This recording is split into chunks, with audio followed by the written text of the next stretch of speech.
Alright, it is time for the last match of the round of 8 of the Olimoleague number 174. We're spawning into Triton, and in the top left-hand side, in the blue, it is Alicia, I believe. Is it Alicia? Yeah, I'm pretty sure that's Alicia. Just plays under Barcode right now, which I've not seen Alicia in such a long time. It's actually just as old school as not Rogue, but Dream at this point.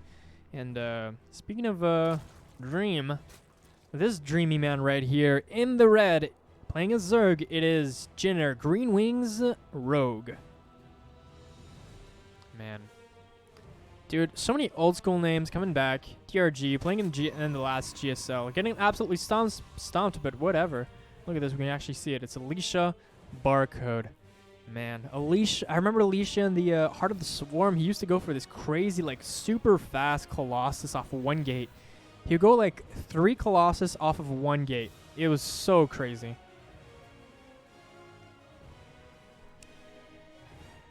Okay, I'm just readjusting my chair here. And yeah, so he's taking the expansion right before Alicia actually comes in for the scout here. And Rogue is actually going to be leaving that Overlord right above the base just to make sure no cannon shenanigans are happening as well. And this probe being quite annoying here. I think he's going to try and go for that mineral micro. Yeah, if you have the extra APM, it was very good to do. Look at that. Sending those drones away from that mineral patch, but now just a little bit of an attack there is going to push that pro back. Interestingly enough, though, Rogue opting for only 2 guys on gas. I think he only adds them as he goes. Look at that. He prioritizes the 16 out of 16, the very satisfying number first, and getting gas on time for speed is another story. As you can see, like, he's pretty far away. Like, he's pretty far away from that count. Rogue is going to be going directly to the front of Alicia's base, and he's going to see everything is quite normal. The hole is going to be on the left side here, and another building is going to be here. Probably a gateway or even tech sometimes, but normally a gateway. You don't want to really risk your tech by putting it right there. And the Rogue taking that third base very, very fast as well, but it is scouted by Alicia. Hold on, can I follow? Hold on. Can I follow? Oh. And also do vision. There you go.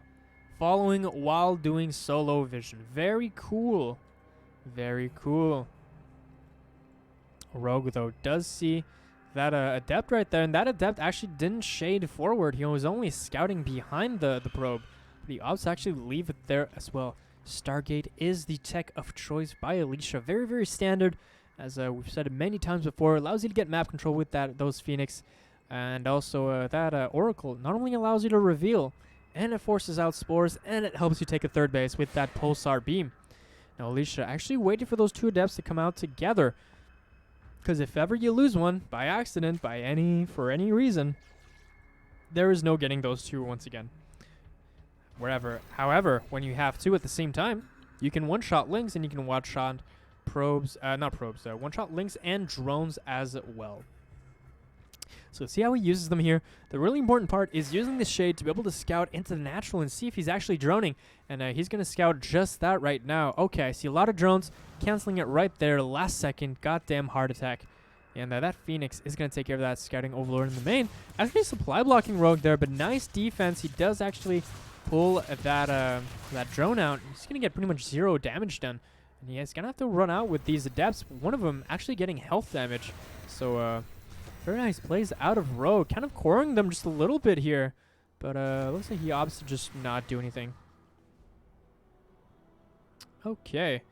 This is Oracle pairing up with the Phoenix. You can always do that Phoenix lift-up play. So the goal of the Phoenix lift-up is that you lift up the Queen while taking spore damage with your Phoenix as your Oracle actually does the drone damage. And as soon as you run out of shields onto that Phoenix, that's when you can actually that's when you leave pretty much. I think Phoenix has, yeah, actually they have the same amount of shields. Yeah, Oracle is 160 health, whereas Phoenix actually has 200 total. Ooh, this is gonna get completely thwarted, but may I say, this is a really nice skin. Look at that. I'm missing a lot of stuff. Overlord almost going down there, but is being protected by the Queens. and the middle watchtower being taken by Rogue. He knows exactly what's going on, and he doesn't know there's a third base, though. He's actually going to activate his pulsar beam just for that Ling. And look at that. One other Ling directly going back to the watchtower. However, this Ling, though, has a different goal, though. He does want to see if not only the front base to see what he can scout, but also the third base, really. He does not react quite in time to be able to dodge that second one. But look at that. Lifts up the Queen. He's not going to lose this. Ooh, he almost loses the Phoenix. But he gets a few drones for his time.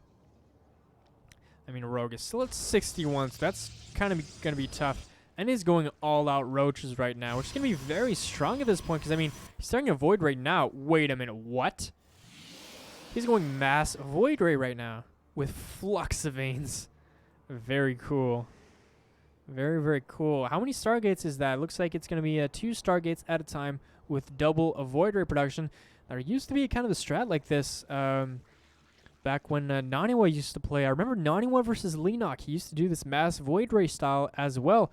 And he would go pretty much triple Stargate, but I think Alicia here opts to have only 2 Stargates and Void Rays at the same time. And once you reach that at like 10 Void Ray mark, it's going to be very, very difficult to micro against. And I mean, you go Void Ray with Sentry or Void Ray with Storm, like it's really, really strong. Like a lot stronger than you may think. These actually see that the Cybercore is spinning. Does he have an idea though? So he doesn't know anything about the other Stargates, but he did see that Cybercore actually spinning. That might tell him what is happening right now. Another Stargate, the third Stargate on the way here for that Flux Veins, and he actually sees it with the Zerglings now. This is basically its own battle cruiser, so he's gonna want to go inside the main base and snipe this potentially. Really, does he notice? This is going to be very strange. He's pulling the Queens as well. With the Hydras, he's going to go for a massive, massive frontal push. And what he's going to want to do is do like he does with battle cruisers, where he's going to snipe the main, and then he's going to recall. Or he's going to recall now. He judges he needs to recall right now if he wants to have a chance at defending this. And that's so many Hydras and Lings and everything. There's more Ravagers as well. He can bust those force fields as well immediately. I don't know if he has enough. He has more Void Rays on the way. And that speed upgrade, though, allows him to really travel with that ground army a lot more efficiently than before. However, so many Lings, he's going to have to target fire like correctly here with the Void Rays if he wants to have a chance here. Oh, man. Rogue is not letting Alicia an inch in this game. And he's going to keep going. He has 2 shield batteries, but I mean, the Zerg army is really massive right now. You can't really defend against this. And actually, when you morph all of those Roaches into Ravagers, they're a lot tougher to kill. Now he's going to try and target fire Queens, but I mean, that's not going to be enough.